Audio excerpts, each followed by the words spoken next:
Hello, welcome back to the tvONE Training Academy studio.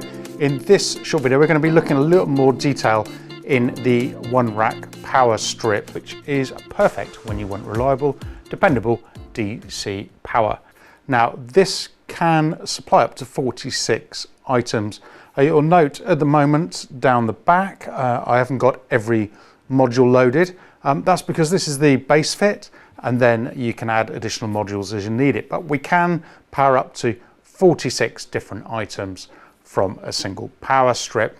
It can supply 7 different voltages simultaneously, which is pretty useful. It's really high powered. This is 400 watts all told, and you can see that we've got surge and we've got load protection as well. Loads of ways of mounting it, in the front or rear of the rack in different orientations.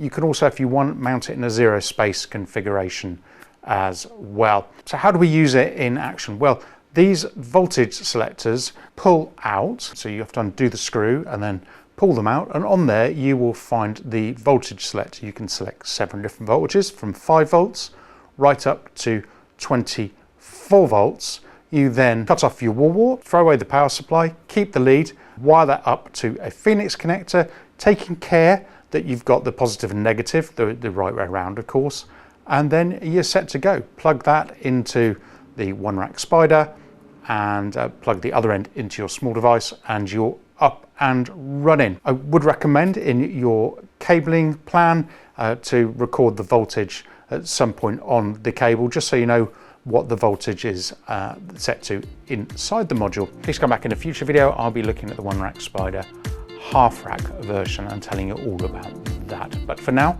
thanks very much for watching. See you in the next video. Bye for now.